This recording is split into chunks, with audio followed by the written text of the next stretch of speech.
நிறைய விரத முறைகள்லாம் நமக்கு இருக்குங்க. விரத முறைகளை பத்தி நம்ம நிறைய பார்த்துட்டு வரோம். பொதுவாகவே விரத முறைகள் அப்படின்னு சொல்றது, நம்ம உடல்ல இருக்கக்கூடிய கழிவுகளை வெளியேற்றக்கூடியது. நம்ம பிரெயின்ல இருந்து உடல்ல எல்லா செல்கள் வரைக்குமே டீடாக்ஸ் பண்றதுக்கு ஒரு முக்கியமான ஒரு வழிமுறை தான் விரதம். குறிப்பிட்ட ஒரு நாட்கள் ஒவ்வொருத்தரும் வாரத்துக்கு இந்த கிழமை நான் வந்து விரதம் இருக்கிறேன் அப்படின்னு சொல்லுவாங்க. இல்ல காலையில இருந்து மதியம் வரைக்கும் நான் எதுவுமே சாப்பிட மாட்டேன்.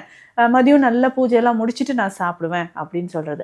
அமாவாசை, பௌர்ணமி, ஏகாதசி, சஷ்டி இந்த மாதிரி நாட்கள்ல ஸ்பெஷலா நம்ம இதை தாண்டி இப்போ ஸ்பெஷலா நிறைய பேர் வந்து கேட்டுட்டு இருக்கிற விஷயம் என்னன்னா, டாக்டர் இந்த மாதிரி வெறும் தண்ணீர் மட்டும் குடிச்சிட்டே இருக்கலாமா, இல்ல ஃப்ரூட் ஜூஸ் மட்டும் குடிச்சிட்டே விரதம் இருக்கலாமா, அப்படி இல்ல கஞ்சி மட்டும் நார்மலா உடல்ல நடக்கக்கூடிய இயக்கங்கள் நடக்க ஆரம்பிச்சிடும். அப்போ என்னாகும், இதுல இருக்கக்கூடிய எனர்ஜி எல்லாமே கேலரிஸா ஸ்டோர் பண்றதுக்கான வேலைகள் நடக்க ஆரம்பிச்சிடும். அப்போ உடலுக்கு ரெஸ்ட்ன்றது இல்லாம இருக்கும் இல்லைங்களா, அதுக்கு தான் நீர் விரதம் ரொம்ப சிறந்தது.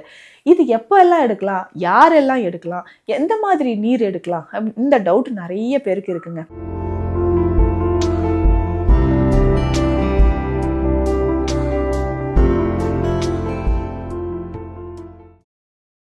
வரம் நேயர்களுக்கு வணக்கம். நான் டாக்டர் நித்யா, சித்தா பிசிஷியன். நிறைய விரத முறைகள்லாம் நமக்கு இருக்குங்க. விரத முறைகளை பற்றி நம்ம நிறைய பார்த்துட்டு வரோம். பொதுவாகவே விரத முறைகள் அப்படின்னு சொல்கிறது, நம்ம உடலில் இருக்கக்கூடிய கழிவுகளை வெளியேற்றக்கூடியது. நம்ம பிரெயின்ல இருந்து உடலில் எல்லா செல்கள் வரைக்குமே டீடாக்ஸ் பண்ணுறதுக்கு ஒரு முக்கியமான ஒரு வழிமுறை தான் விரத முறைகள். குறிப்பிட்ட ஒரு நாட்கள் ஒவ்வொருத்தரும் வாரத்துக்கு இந்த கிழமை நான் வந்து விரதம் இருக்கிறேன் அப்படின்னு சொல்லுவாங்க. இல்ல காலையில இருந்து மதியம் வரைக்கும் நான் எதுவுமே சாப்பிட மாட்டேன். மதியம் நல்ல பூஜையெல்லாம் முடிச்சுட்டு நான் சாப்பிடுவேன் அப்படின்னு சொல்றது. அமாவாசை, பௌர்ணமி, ஏகாதசி, சஷ்டி இந்த மாதிரி நாட்கள்ல ஸ்பெஷலா நம்ம விரதம் இருப்போம். அதே மாதிரி குறிப்பிட்ட விழாக்கள் வரும்பொழுது நம்ம என்ன பண்றோம்னா, 1 மாதமோ இல்ல 20 நாட்களோ அந்த மாதிரி குறிப்பிட்டு தொடர்ந்து விரத முறைகளை நம்ம இருப்போம்.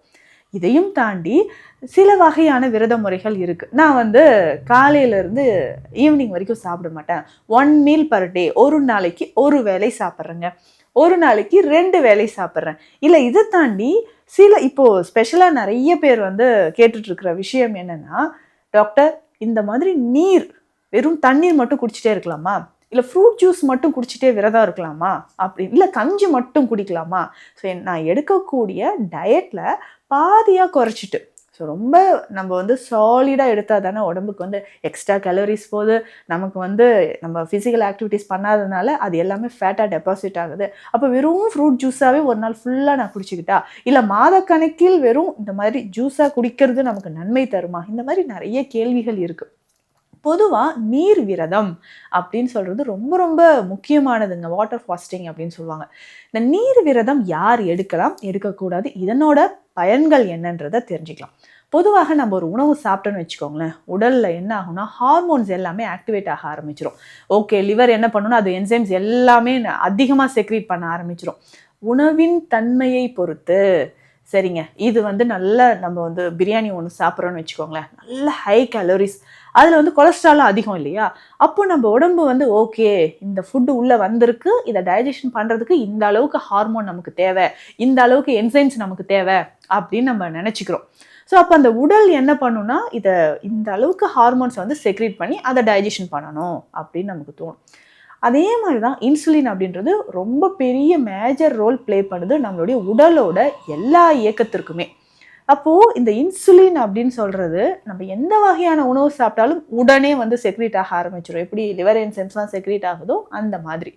ஸோ அப்போது நம்மளுடைய உணவு எடுக்க எடுக்க என்ன ஆகும்னா, இன்சுலின் செக்ரேஷன் அதிகமாக டைஜஷன் அதிகமாக ஆரம்பிக்கும். கொஞ்சம் கொஞ்சமாக உடலில் ஃபேட்டும் சேர ஆரம்பிக்கும். அந்த மெட்டபாலிசம் நடக்க ஆரம்பிச்சிடும். அப்போ உடலுக்கு நம்ம ரெஸ்ட் கொடுக்கறதின் மூலமாக தேவையில்லாத கழிவுகள் இல்லை கேலரிஸ் எல்லாமே டெபாசிட் ஆகிருக்கு பார்த்தீங்களா, அது வந்து கரைஞ்சி வெளியில் வரும். அப்போது நீர் விரதம் ரொம்ப முக்கியம். ஏன் நீர் விரதம் அப்படின்னு சொல்கிறோன்னா, நம்ம வாட்டரில் பார்த்தோம்னா கேலரிஸே இல்லைங்க. கேலரிஸ் வந்து 0 கேலரிஸ்ன்னு சொல்லலாம். அப்போ தண்ணீர் நம்ம குடிக்கும்பொழுது ஏற்கனவே நம்ம பாடியில் தேவையில்லாமல் டெபாசிட் ஆகிருக்கு பார்த்தீங்களா, நம்ம ஃபேட்டு அதிலிருந்து எனர்ஜியாக கன்வெர்ட் ஆகும். ஸோ நம்ம ஆக்டிவாக தான் இருப்போம். ஆனால் தண்ணீர் உள்ளே போகும்போது கிளென்சிங் ப்ராசஸ் கரெக்டாக நடக்க ஆரம்பிக்கும். ஹார்மோன்ஸ் வந்து தேவையில்லாமல் அப்படியே வெளியில் வராது, ரெஸ்ட்லேயே இருக்கும். அப்போது கிளென்சிங் மட்டும் கரெக்டாக நடக்க ஆரம்பித்து என்ன பண்ணும், தேவையில்லாத நம்ம எனர்ஜிக்கு தேவையானது கொழுப்பு வந்து எரிய ஆரம்பிக்கும். அப்போ உடல் வந்து கொஞ்சம் கொஞ்சமாக குறைய ஆரம்பிக்கும். இதுதாங்க அதில் நடக்கக்கூடிய மெக்கானிசம். இதில் நிறைய பேர் கேட்குறது, நான் ஃப்ரூட் ஜூஸாக குடிச்சிக்கலாமா, கஞ்சி குடிச்சிக்கலாமா? குடிக்கலாம். அதாவது இப்போ நம்ம கஞ்சின்னு நம்ம சொல்கிறோம் இல்லைங்களா, அதில் ஏதாவது நம்ம ரைஸ் ஆட் பண்ணியிருப்போம், மில்லட்ஸ் ஆட் பண்ணியிருப்போம், வெஜிடபிள்ஸ் ஆட் பண்ணியிருப்போம். அந்த கஞ்சி உள்ளே போகும்போது அதை டைஜஷன் பண்ணுறதுக்கான ஹார்மோன் செக்ரேட் ஆக ஆரம்பிக்கும். இன்சுலினும் அப்படி தான். ஸோ டைஜஸ்டிவ் என்சைம்ஸ் எல்லாமே செக்ரேட் ஆகும்போது நார்மலாக உடலில் நடக்கக்கூடிய இயக்கங்கள் நடக்க ஆரம்பிச்சிடும். அப்போது என்னாகும், இதில் இருக்கக்கூடிய எனர்ஜி எல்லாமே கேலரிஸாக ஸ்டோர் பண்ணுறதுக்கான வேலைகள் நடக்க ஆரம்பிச்சிடும். அப்போ உடலுக்கு ரெஸ்ட்டுன்றது இல்லாமல் இருக்கும் இல்லைங்களா, அதுக்கு தான் நீர் விரதம் ரொம்ப சிறந்தது. இது எப்போ எல்லாம் எடுக்கலாம், யாரெல்லாம் எடுக்கலாம், எந்த மாதிரி நீர் எடுக்கலாம், இந்த டவுட் நிறைய பேருக்கு இருக்குங்க. யாரெல்லாம் எடுக்கலாம் அப்படின்னு பார்த்தீங்கன்னா, உங்களுக்கு சுகரோ பிபியோ எதுவுமே கிடையாது, நான் ஹெல்த்தியாக இருக்கிறேன் அப்படின்னு சொன்னீங்கன்னா நீங்கள் எடுக்கலாம். இது எத்தனை மாதத்துக்கு ஒரு முறை எடுக்கலாம் அப்படின்னா, 2 மாதத்துக்கு ஒரு முறையோ 3 மாதத்துக்கு ஒரு முறையோ நீங்கள் எடுத்துக்கலாங்க. ஒரு நாள் முழுவதும் அப்படி இருக்கலாம். இல்லைன்னா காலை 6 மணிலேருந்து ஈவினிங் 6 மணி வரைக்கும் ஒரு 12 ஹவர்ஸ் நம்ம வந்து முடிச்சிட்டு இருக்கக்கூடிய சமயத்தில் ஒரு 12 ஹவர்ஸ் நம்ம நீர் விரதம் இருக்கலாம். இதனால் உடலில் தேவையில்லாத கழிவுகள் நமக்கு வெளியேற ஆரம்பிக்குது. இல்லைங்க, எனக்கு அசிடிட்டி இருக்குது, யாரெல்லாம் எடுக்கக்கூடாதுன்னு இப்போ நான் சொல்கிறேன். எனக்கு அசிடிட்டி இருக்குது, அல்சர் பிரச்சனை இருக்குது, நெஞ்செரிச்சல் இருக்குது, இல்லை சுகர் இருக்குங்க, பிளட் ப்ரெஷர் இருக்குது, இந்தந்த மருந்துகள் மாத்திரைகள் எல்லாம் நான் சாப்பிட்டுட்ருக்கிறேன், ப்ரெக்னென்சி டைம்லேயும் இதெல்லாம் நம்ம அவாய்ட் பண்ணிக்கிறோம். ஸோ இவர்கள் எல்லாமே இந்த நீர் விரதம் அவாய்ட் பண்ணிக்கலாம். சரிங்க, இப்போது இந்த நீர் விரதத்தப்போ தண்ணியே எப்படிங்க குடிச்சிட்ருக்கிறது, வேறு ஏதாவது நம்ம குடிக்கலாமா? நிச்சயமாக குடிக்கலாம். இப்போ தான் உங்களுக்கு மூலிகைகள் கை கொடுக்கும். என்ன மாதிரியான மூலிகை நீர்களை நம்ம எடுத்துக்கலாம் அப்படின்னு கேட்டிங்கன்னா, ரொம்ப சிம்பிளுங்க. சீரக தண்ணீர் உங்களுக்கு சிறப்பானதாக இருக்கும். ஸோ ஒரு 1/2 லிட்டர் அளவுக்கு சீரக தண்ணீர் ரெடி பண்ணி வச்சுக்கோங்க. நீங்கள் தண்ணீர் குடிக்கணும்னு நினைக்கிறப்போ, இல்லை உங்களுக்கு லைட்டாக டயர்ட் ஆகும்போது சீரக தண்ணீர் நம்ம குடிச்சிக்கலாம். அடுத்ததாக செம்பருத்தி, ஆவாரம் பூ, இது எல்லாமே தனித்தனியாக ஒரு 200 ml ஒன்று நம்ம ரெடி பண்ணி கூட வச்சுக்கலாம். ஸோ ஒவ்வொரு டைமும் ஒரு தண்ணீர் நம்ம குடிச்சிக்கலாம். ஸோ செம்பருத்தி நல்லா கொதிக்க வச்ச தண்ணீர் ஒரு வாட்டி, ஆவாரம் பூ நல்லா கொதிக்க வச்ச தண்ணீர் ஒரு முறை, இந்த மாதிரி நீங்கள் குடிச்சிக்கிட்டே வரும்பொழுதும் இந்த நீர் விரதம் உங்களுக்கு நல்லாவே கை கொடுக்குங்க. இதனால் என்ன நடக்கும்னு கேட்டிங்கன்னா, நல்லா ஹெல்த்தியாக வெயிட் லாஸ் பண்ணுறதுக்கு இது ஒரு வழிமுறை. அப்போ ஒரே நாளில் எனக்கு 4-5 கிலோ குறைச்சிருமா? அப்படி கிடையாது. ஸோ ஃபஸ்ட் டைம் நீங்கள் இருக்கும்போது உடலில் இருக்கக்கூடிய கழிவுகள் வெளியேறும். இல்லைங்க, நான் ஹெல்த்தியாக இருக்கிறேன்னு சொன்னால் மாதம் ஒரு முறை கூட நீங்கள் இதை ட்ரை பண்ணிக்கலாம். ஸோ இந்த மூலிகைகள் கலந்த சோம்பு தண்ணீரோ ஓமம் தண்ணீரோ இந்த மாதிரி தண்ணீரை வந்து மாற்றி மாற்றி நம்ம குடிச்சிக்கிட்டே வரும்போது, முக்கியமாக லிவருங்க, அடுத்ததாக உங்களுடைய குடல் பகுதியில் இருக்கக்கூடிய கழிவுகள் வெளியேற ஆரம்பிக்கும். ஸோ லிவரில் இருக்கக்கூடிய டாக்ஸின்ஸ் வெளியேறினாவே, அடுத்தது நம்மளுடைய குடல் பகுதியில் இருக்கக்கூடிய கழிவுகள் வெளியேறினாவே உடல் ஆரோக்கியமாக இருக்கும் இல்லையா? அப்போ வெயிட் லாஸ் பண்ணணும் அப்படின்னு நினைக்கிறவங்க இது மாதத்துக்கு ஒரு முறை இதை வந்து நம்ம எடுத்துக்கலாம். இதுக்கப்புறம் நம்ம என்ன பண்ணுறோன்னா, ஏன் இதை நான் ஸ்பெசிஃபிக்காக இந்த நீர் விரதத்தை பற்றி சொல்கிறேன்னா, நிறைய பேர் ஹெல்த்தியாக இருக்கீங்க ஆனால் வெயிட் லாஸ் பண்ணணும் அப்படின்றவங்களுக்கு இந்த டயட் தாங்க ஃபஸ்ட்டு நான் கொடுக்குறேன். ஸோ என்னன்னைக்கு நீங்கள் நீர் விரதம் எடுக்கணுன்ற டேட்டை நான் மென்ஷன் பண்ணி கொடுத்துருவேன். அதுக்கப்புறம் எடுக்கக்கூடிய உணவு முறைகளும் நான் வந்து டயட் பிளானாக நான் கொடுக்குறேன்.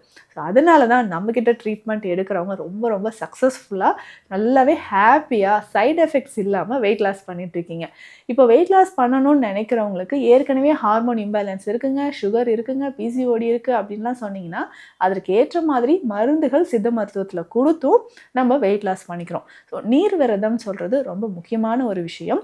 ஸோ யார் யார் எப்படி பயன்படுத்தலான்றதை இந்த பதிவில் பார்த்தோம். சித்த மருத்துவம் தொடர்பான மருத்துவ ஆலோசனைகளுக்கு ஸ்க்ரீனில் இருக்கிற நம்பருக்கு கான்டாக்ட் பண்ணுங்கள். நன்றி.